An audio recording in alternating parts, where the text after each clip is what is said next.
So in the introductory call by IBM and our SAP hosts, a clear requirement was formulated, that is, bring your latest shit, bring your modern stuff, look into the future. And here we go, that's what we're going to do now.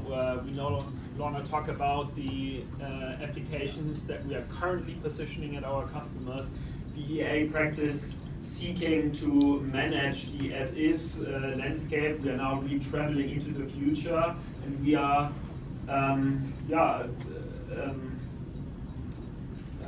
or I'm going to bring my take, or our team's take, on how the EA practice needs to evolve, let's say in its capabilities in more than like 5 or 10 years. So not what they need to change today, but where they need to develop to if EA practices and contemporary organizations want to survive and stay relevant.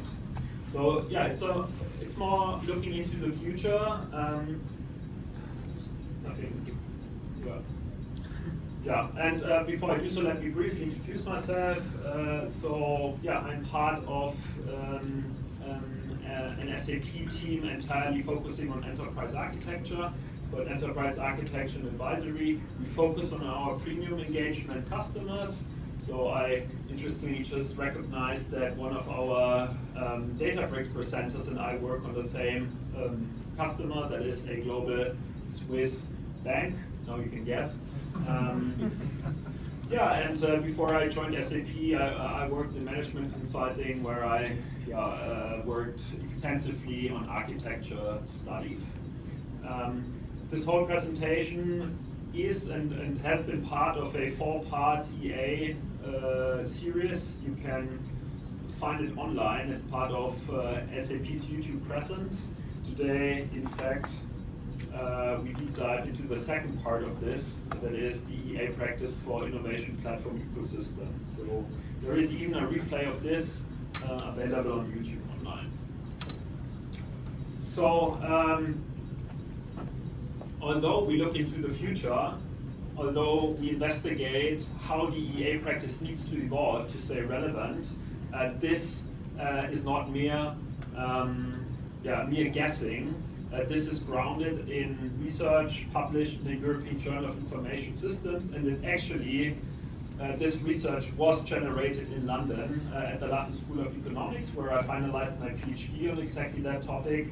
So although we do look into the future today, it rests on or is grounded in academic research. So you also get a sense that that SAP, beyond the current project work, beyond getting our customers away from ECC on the cloud, there is a lot of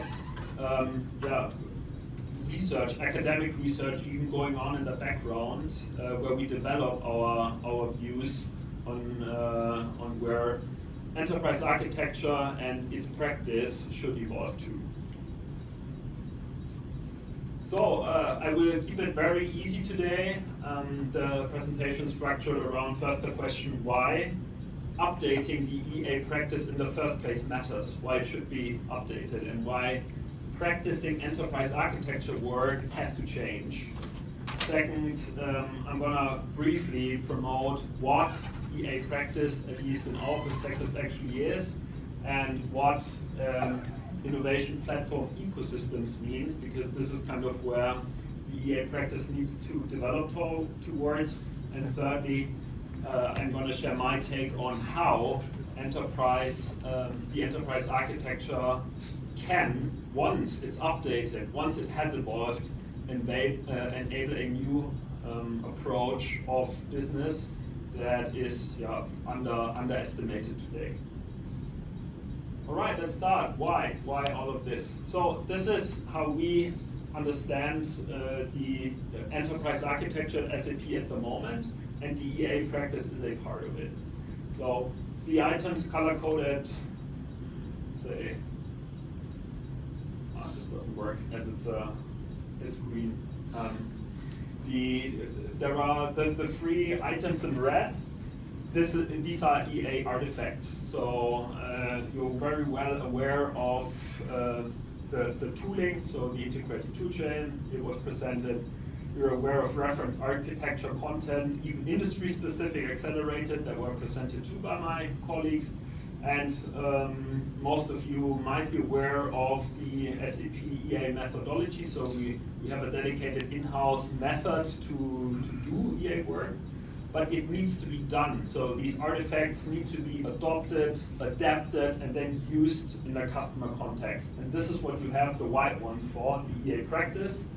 So ideally, a customer in-house EA practice, which you predominantly find at the large customers. So clients like, I don't know, Siemens, Deutsche Bank, ABB, they have their own in-house EA teams, two-digit teams that focus full-time on practicing enterprise architecture. And then, I mean, many consultants sit in the house, and you have EA services. Most often these practices are then complemented by colleagues. And I brought up this slide because it shows this is how EA works today, but it also shows where our academic research informs the today's work. And it forms, in that case, our thinking about the EA practice. So the point here is that, yes, this is our as-is take on enterprise architecture work. It's the SAP Enterprise Architecture Framework. But for each and every line item here, or dimension of this framework, research is going on in the background to keep it up to date. And today, we deep dive into the EA practice, in particular, the very research that internally pushes SAP to update our thinking on the EA practice. So, the question is still, why should we update the EA practice? And in recent research, you find an interesting comment or sentence that says, incumbent companies, or our customers, across industries have begun transforming their existing product platform ecosystems into innovation platform ecosystems to increase generativity in their ecosystems. Okay? I mean, sorry for that, that's academic research, so language there is certainly different than on our slides. It's a direct quote. I have written it. It's, yeah, academic writing and communication can certainly be improved. The important word here is generativity. It's a term used in architecture research to describe the recombination, the unforeseen recombination of artifacts. So let's say you have a business network or an ecosystem of SAP, its partners like IBM, additional partners, and a customer.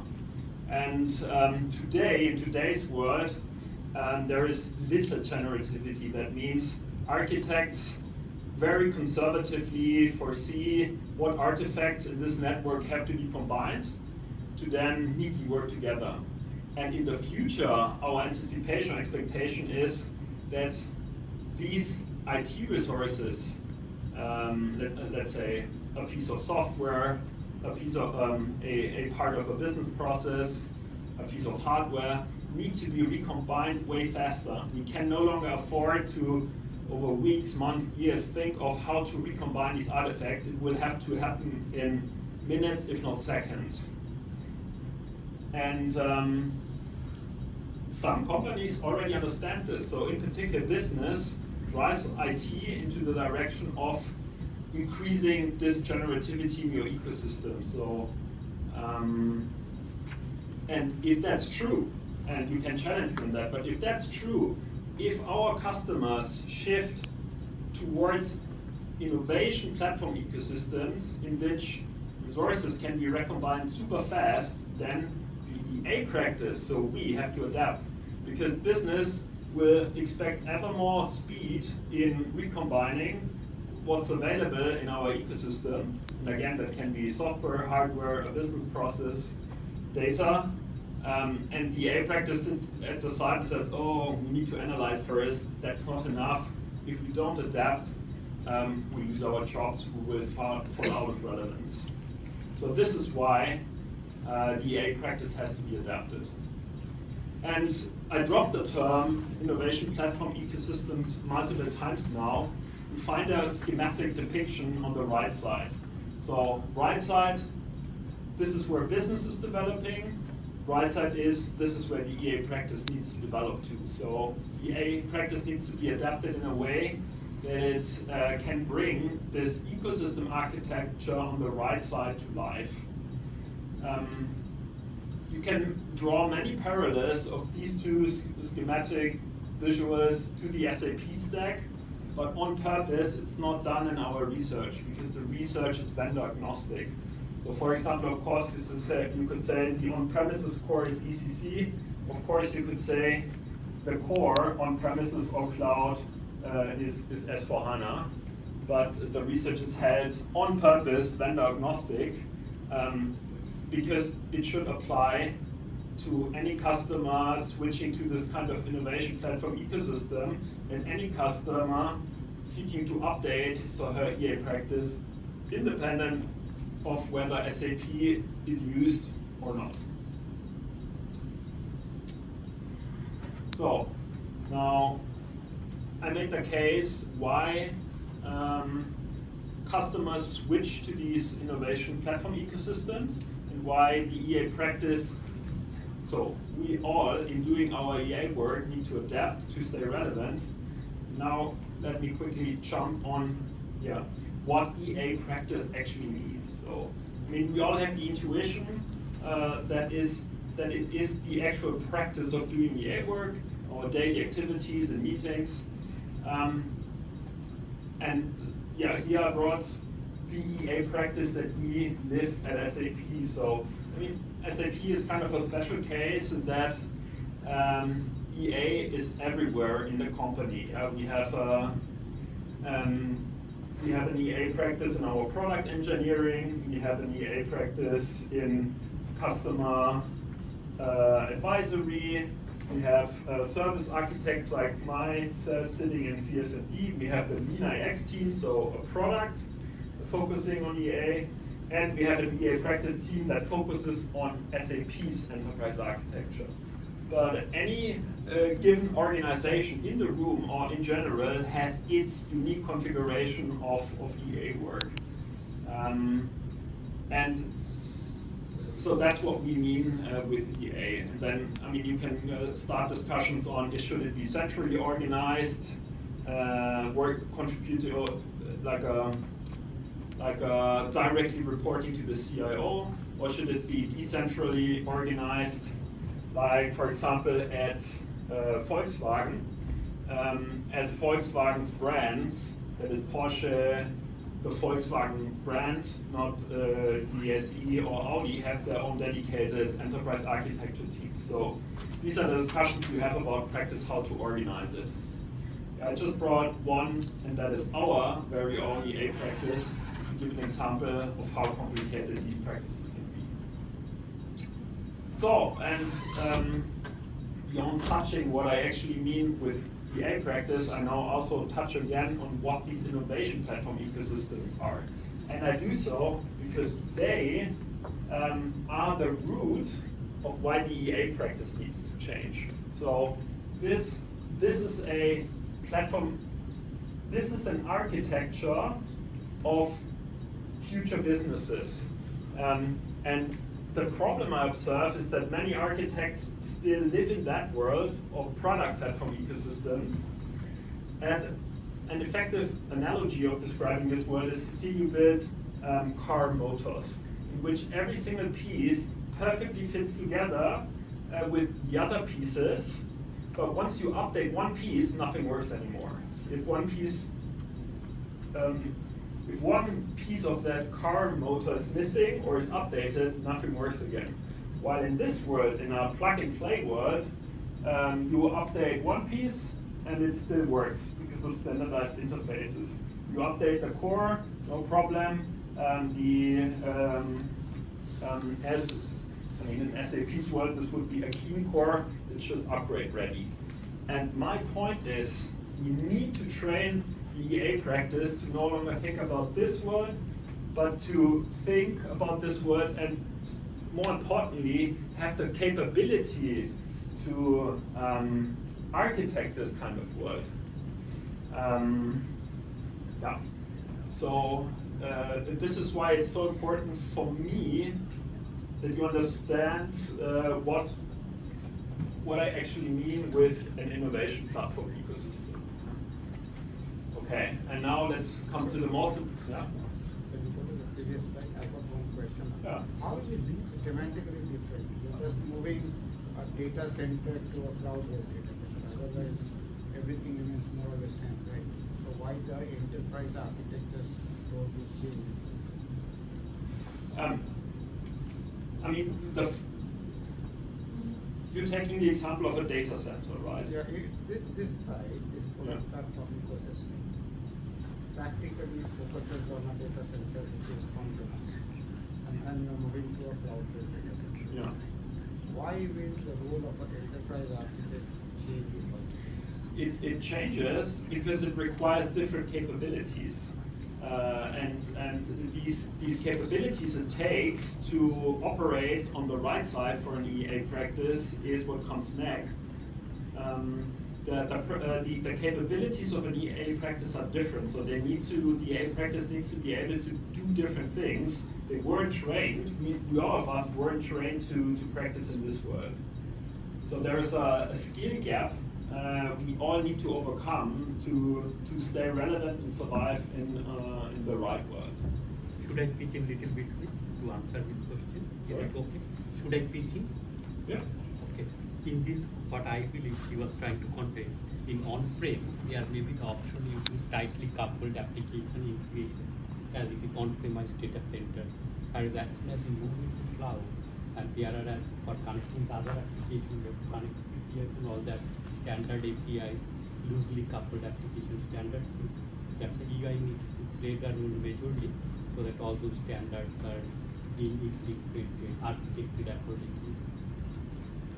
Anyway, Professor, and this standard was always Yeah, so in a way, I'll answer your question now by actually presenting those 4 capabilities.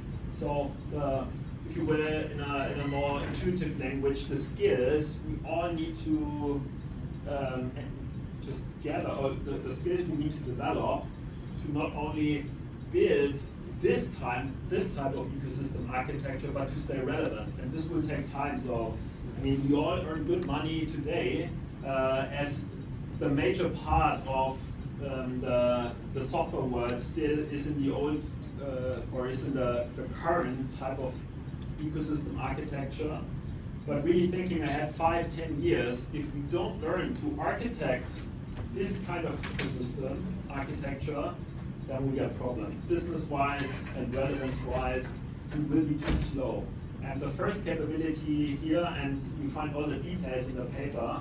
So the first, and this is how to read this, this is a capability that an EA practice needs to learn to architect this kind of ecosystem architecture. And the idea here is to orchestrate complementary resources to form integrated solutions. So the complementary resources are in the partner ecosystem connected via standardized APIs.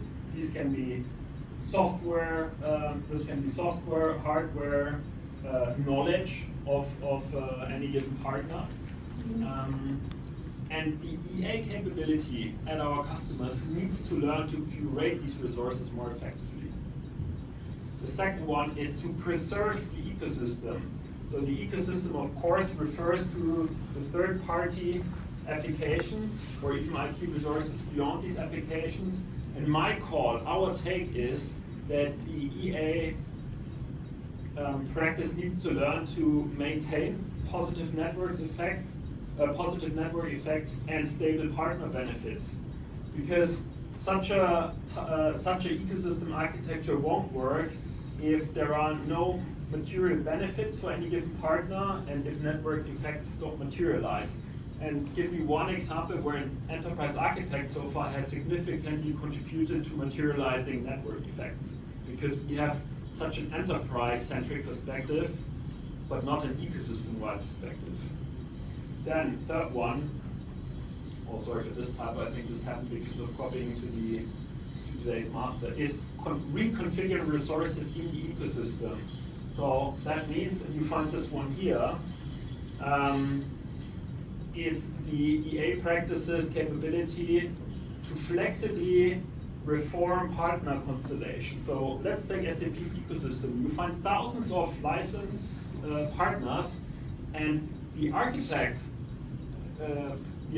practice is to become more effective in itself spotting all these overviewing and spotting these partner solutions and recombining them